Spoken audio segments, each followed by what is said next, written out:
The sleek silver vessel of the Galactic Federation hovered above the dusty planet's surface. No one had visited this world in centuries. It was marked in star charts simply as Baron 42, just another lifeless rock in the endless void. Dr. Hana stood at the viewport, her dark eyes scanning the landscape. Something about the planet's surface measurements didn't match the old surveys. There was a strange energy signature coming from beneath the northern hemisphere. "Captain Minho, I believe we found something," she said, pointing to the anomalous readings on her scanner. "These energy patterns are artificial." The expedition team landed near the source of the readings. 7 Federation scientists and their security detail emerged from the ship, equipment in hand. Dr. Hana led them toward a rock formation that seemed oddly regular in shape. "This isn't natural," she murmured, brushing dust from what appeared to be a metal surface. "This is constructed." It took 3 days of careful excavation to reveal the truth. Hidden beneath centuries of dust and rock was an enormous doorway, a vault entrance nearly 30 meters high. The team worked carefully to understand the locking mechanism. "The symbols here," Dr. Hana said, "they match no known language in the Federation database." Captain Minho frowned. "Could it be from the Lost Era, before the Great Convergence?" Dr. Hana nodded slowly. "I believe this might be human." The word sent a chill through the team. Humans were known only from ancient stories, a species that had vanished long ago. Some scholars doubted they had ever existed at all. On the 4th day, they finally decoded enough of the locking mechanism to open the outer doors. The massive portal slid open with a hiss of equalizing pressure. Cold air rushed out, carrying the smell of metal and chemicals. "Incredible," Dr. Hana whispered as they entered. "This facility has maintained atmosphere for thousands of years." Their lights revealed a vast chamber extending deep into the planet. The walls were lined with row upon row of glass containers, each holding what appeared to be a sleeping person. "Cryogenic suspension," gasped Dr. Ta, the team's medical expert. "Thousands of them. And according to these readings, they're still alive." Dr. Hana approached one of the containers. Inside was a woman with dark hair, her face peaceful in frozen sleep. A small terminal beside the pod displayed information in the same unknown language. "We need to document everything," Dr. Hana said. "This is the greatest archaeological find in Federation history." While examining the central control station, young researcher Jun accidentally placed his hand on a scanning panel. Lights suddenly flashed throughout the facility. A computerized voice spoke in an unknown language, and the team watched in horror as the pod containing the dark-haired woman began to cycle through a revival sequence. "What did you do?" Captain Minho demanded, but it was too late. The pod hissed open, and the woman inside took her first breath in over 4,000 years. Her eyes fluttered open, revealing dark irises that quickly focused on the strangers surrounding her. "Who are you?" she asked in a language none of them understood. Dr. Hana activated her universal translator, adjusting frequencies until communication became possible. "I am Dr. Hana of the Galactic Federation. We discovered this facility by accident." The woman sat up slowly, her movements careful but precise. "I am Commander Juwu of the Earth Defense Force. How long have I been asleep?" Dr. Hana hesitated before answering. "Based on our initial readings, approximately 4,000 years." Commander Juwu's expression remained controlled, though her hands gripped the edge of her pod tightly. "And the others? The other vaults?" "Others?" Dr. Hana asked, confused. "We know of no others. In fact, until today, many believed humans were merely legends." Juwu stood, steadier than seemed possible for someone recently revived. "Show me your star maps. Show me your historical records." As Dr. Hana brought up the Federation's knowledge banks on her portable terminal, Juwu's face darkened. She scrolled through star charts, finding no mention of Earth or human colonies. Centuries of galactic history made no reference to humanity except as ancient myths. "This is wrong," Juwu said quietly. "We had an empire spanning hundreds of systems. We were at war." She stopped suddenly, looking up at the Federation team with new suspicion in her eyes. "The war," she said. "Who won the war?" Dr. Hana looked confused. "What war?" "There's no record." "Exactly," Juwu interrupted. "No record. We've been erased." She straightened her shoulders, the posture of a military commander returning. "Wake the others. Wake them now. We've been asleep far too long." The revival chambers hummed throughout the vast underground complex.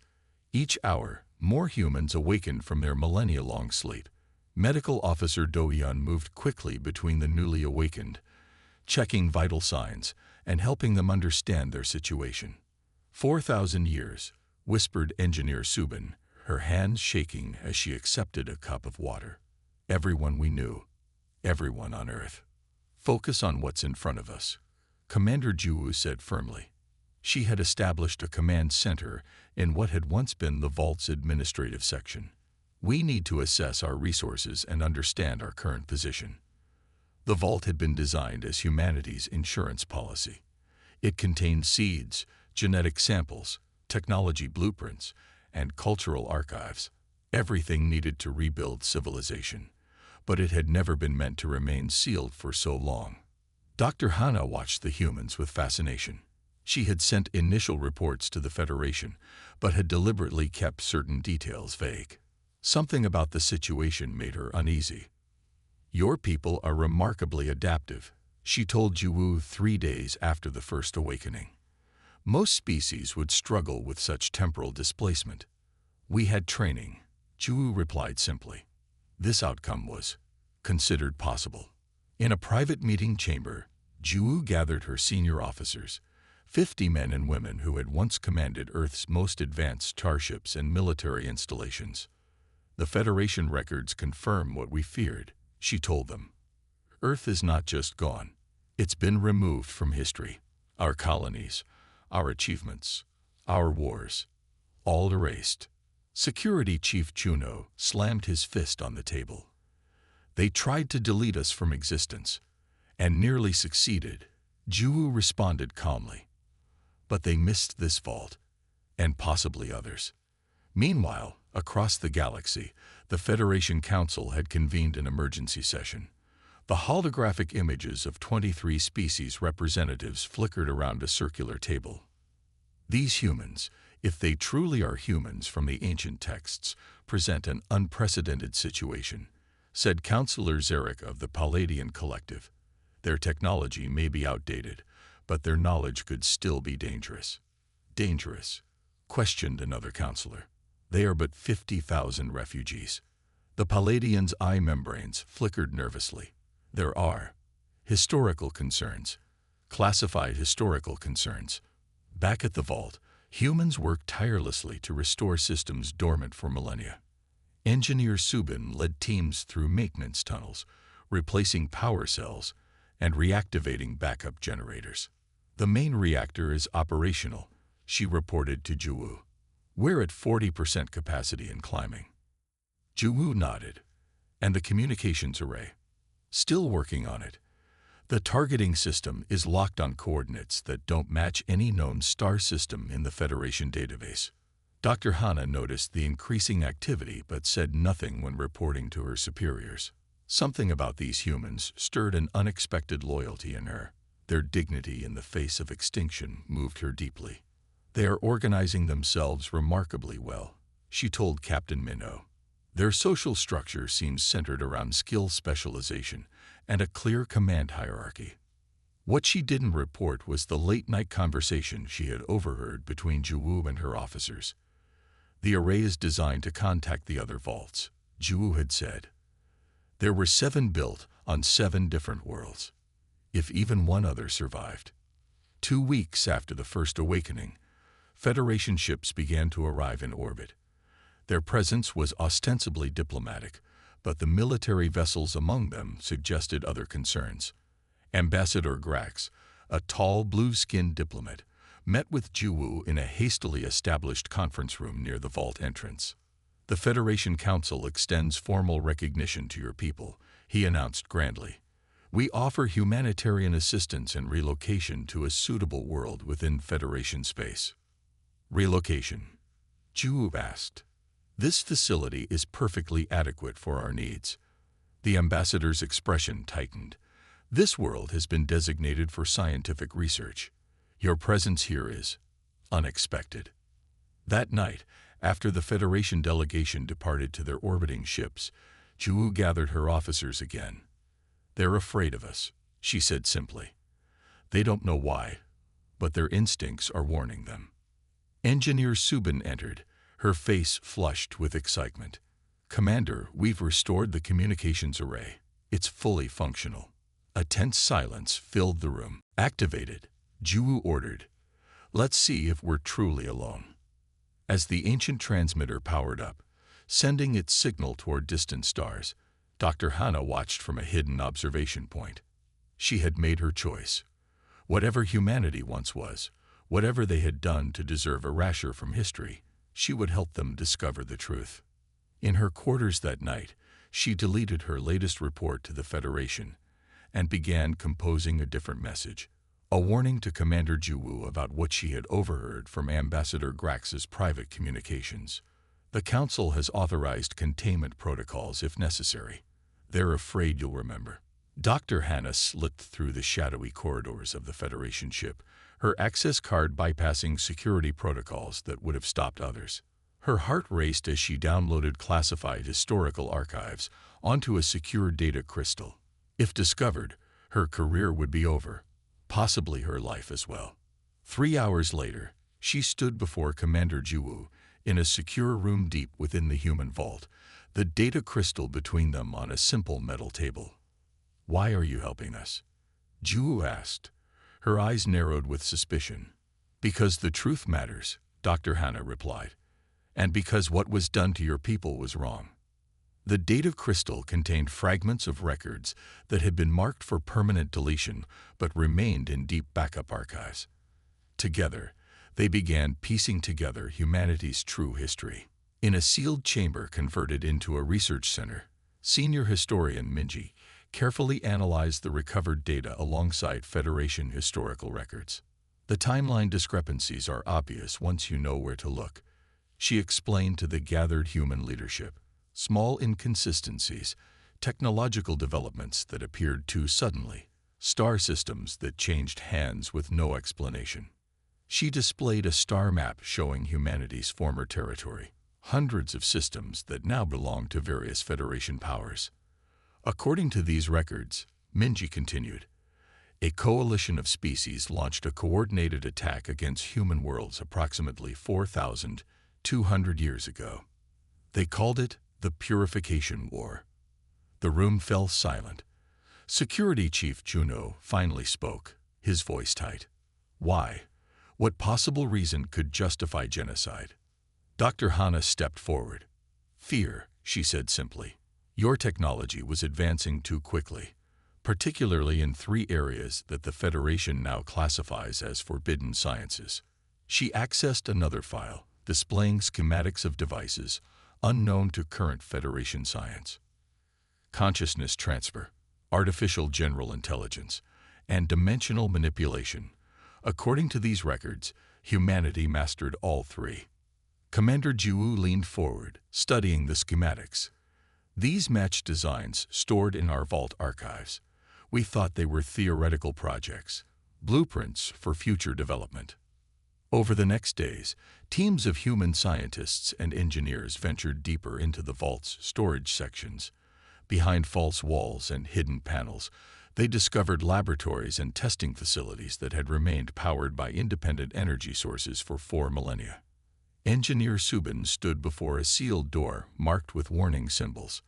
This section isn't on any of the vault maps, she told Ju. It requires Omega-level clearance.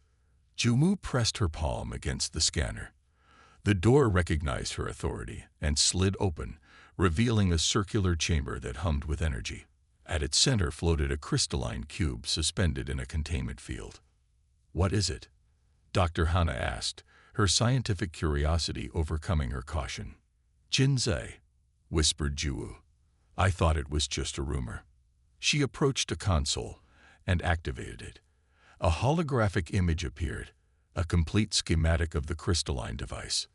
"This is what they feared," Ju said. "An artificial consciousness matrix capable of evolving beyond programmed parameters. The last one we created achieved sentience in 7 minutes." Dr. Hana's eyes widened. The Federation's strictest laws prohibit research into artificial consciousness. The penalty is immediate dissolution of the offending species government. "Convenient justification for genocide," Security Chief Chunho muttered. In another section of the vault, Medical Officer Doyun made an equally startling discovery: a genetic engineering facility with capabilities beyond current Federation science. "These are templates for enhanced human genomes," he explained to Ju. "Disease resistance, extended lifespan, improved cognitive function, but all without the stability issues the Federation still struggles with." As the discoveries mounted, Dr. Hana became increasingly troubled. "The Federation Council is growing impatient," she warned. "They've requested an inventory of vault technologies. I've delayed but can't stall much longer." That night, Ju called a meeting of all awakened humans. Nearly 5,000 now moved throughout the vast complex, with thousands more still in the revival process. "Our ancestors didn't just hide us," she told them. "They armed us with the very knowledge that made humanity a target. The question now is, what do we do with it?" Engineer Subin stepped forward. "The communications array received a response yesterday. Faint but unmistakable. The same frequency, same encryption. Another vault is out there." A murmur ran through the assembled humans. "And there's something else," Subin continued. "The vault's defensive systems are far more extensive than we initially thought. This isn't just a shelter, it's a fortress."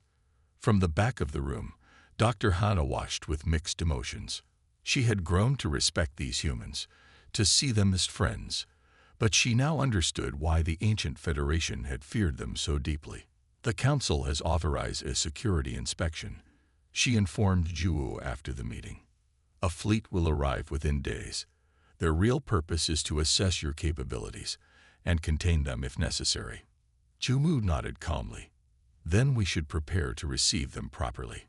Her hand rested on a control panel that had recently been reactivated, one connected to systems that had remained dormant for 4,000 years, waiting patiently in the darkness. Federation Ambassador Grax stood rigid in the meeting chamber, flanked by 4 security officers. His blue skin had paled to a sickly shade as he presented the Council's demands. "The Federation has been generous," he said, sliding a data tablet across the table toward Commander Ju. "We offer citizenship, protection, and a suitable world for resettlement." Ju glanced at the tablet without touching it. "And in exchange, full disclosure and surrender of all technologies found within this facility, particularly any related to artificial intelligence, consciousness manipulation, or dimensional physics." Behind Ju, Security Chief Chunho tensed slightly. Dr. Hana, seated to one side as an observer, noticed his hand move closer to his concealed weapon. "This vault contains our entire cultural heritage," Ju said calmly. "What you're asking would erase what remains of human civilization." Ambassador Grax's facial tentacles twitched with irritation. "These are not requests, Commander. The Council has classified your people as a Category 1 civilization, potentially destabilizing to galactic order." Ju maintained her composure. "We need time to catalog our archives. Surely the Federation wouldn't want valuable knowledge accidentally destroyed in a rushed process." "You have 7 standard days," Grax replied coldly. "After which, Federation oversight teams will assist directly." After the Federation delegation departed, Ju turned to her officers. "Begin final preparations. We're out of time." Deep beneath the surface, Engineer Subin worked with her team to activate systems that had remained dormant for millennia. Walls that had appeared solid revealed themselves to be weapon batteries. Sensor arrays hidden within the planet's crust came online, monitoring the Federation fleet in orbit.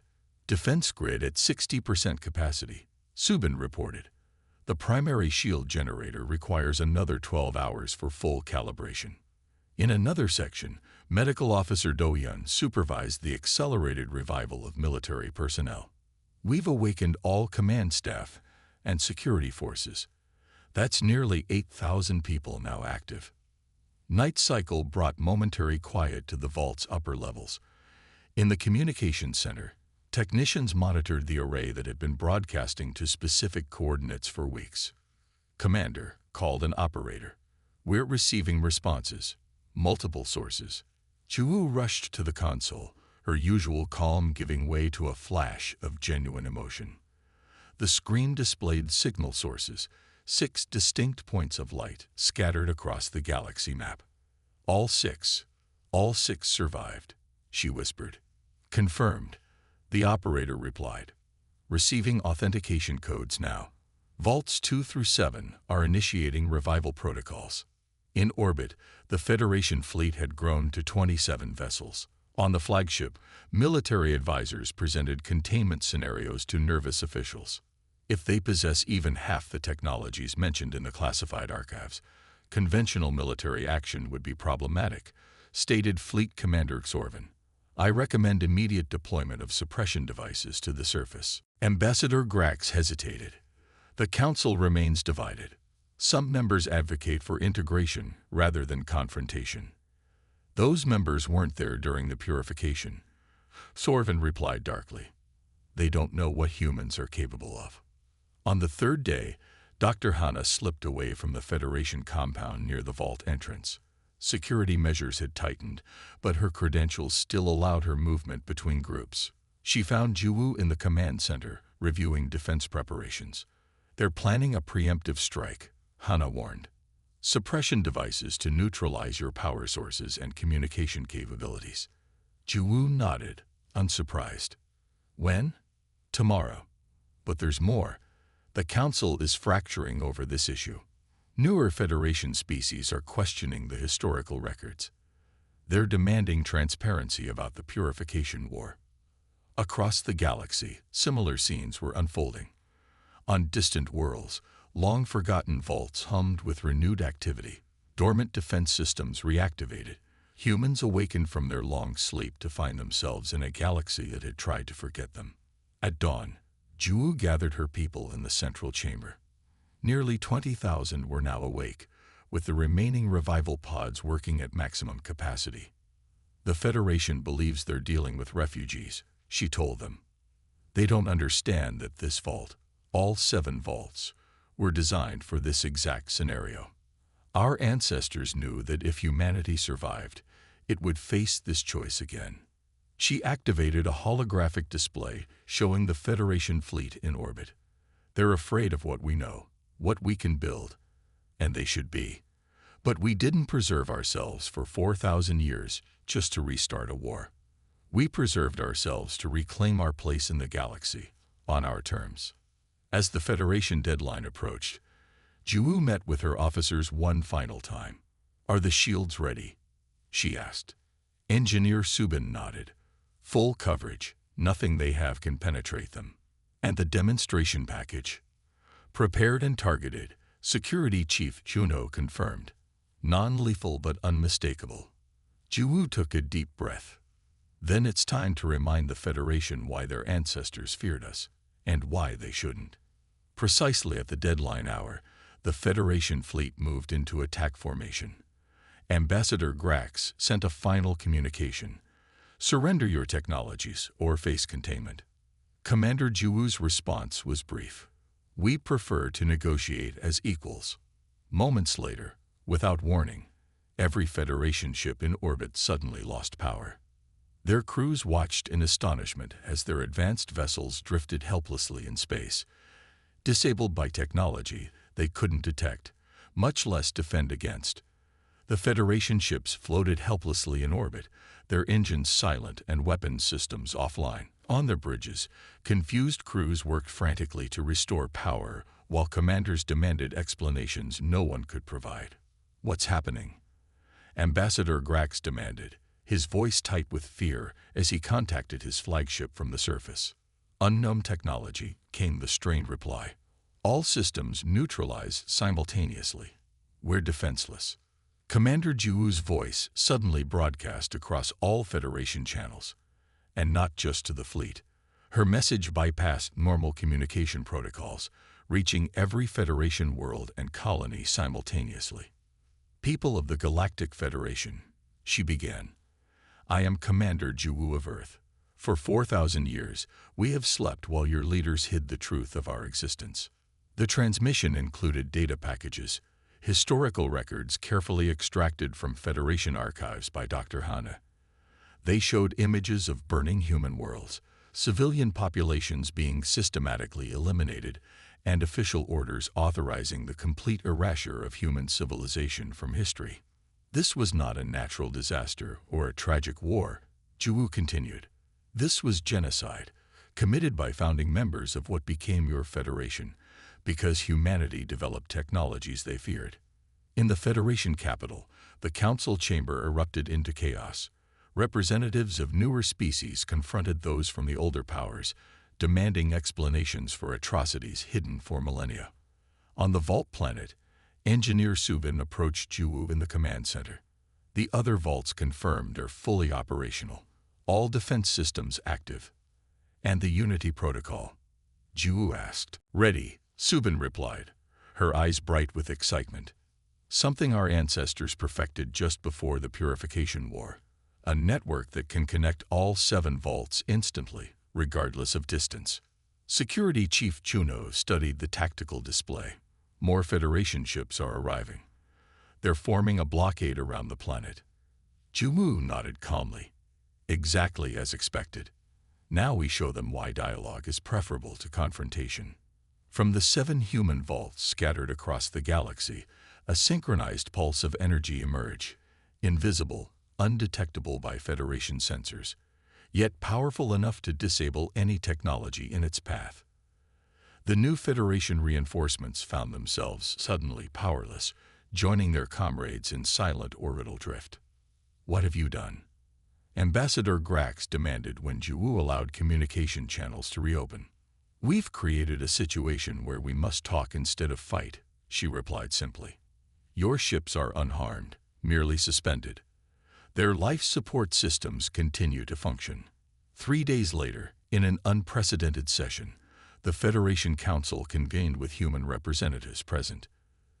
The chamber was tense, with security forces lining the walls and species that had once been enemies sitting face to face. Dr. Hana stood beside Commander Jiwoo as she addressed the assembled delegates. The Federation capital world's 3 suns cast a golden light through the chamber's crystal dome. Humanity does not seek revenge, Jiwoo stated clearly. 4,000 years is too long to hold a grudge. But neither will we submit to containment or control. She activated a holographic display showing the 7 vault locations, each now revealed to be a heavily fortified installation capable of defending itself against any conventional attack. We propose a new relationship, Jiwoo continued. Humanity will return to the galactic community as a sovereign power. We will share certain technologies that benefit all species, medical advances, clean energy systems, and sustainable terraforming methods. The council chairperson, a reptilian elder, leaned forward. And the forbidden technologies, the ones that led to the original conflict. Those remain exclusively with us, Jiwoo answered firmly. Not as weapons, but as assurance of our continued independence. Debate raged for weeks. Some Federation species demanded humanity's immediate containment, regardless of cost. Others saw opportunity in peaceful integration. In the end, the practical reality prevailed. The humans could not be controlled without devastating consequences for the Federation. The Treaty of 7 Vaults, as it came to be known, recognized humanity as a sovereign power with territorial rights to their vault worlds and several surrounding systems. Humans would join galactic society, but maintain independence from Federation authority. On the final day of negotiations, Dr. Hana found Jiwoo standing alone on a balcony overlooking the capital city. Your ancestors would be proud, Hana said, joining her at the railing. You've secured humanity's future without continuing the cycle of violence. Juwu smiled slightly. The easy part was dealing with the Federation. The harder part comes next, deciding what kind of civilization we want to rebuild. And the forbidden technologies? Hannah asked carefully. Will you truly develop them again? They were never weapons to us, Juwu replied. Just tools that open doors others feared to approach. She paused, looking out at the stars becoming visible as dusk fell. But we've learned something from our long sleep.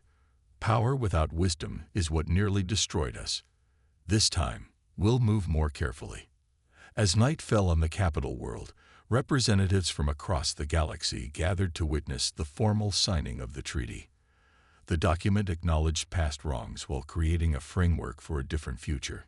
The final article, added at Juwu's insistence, read simply, "History should be remembered, not erased, for in remembering lies the hope that old mistakes need not be repeated."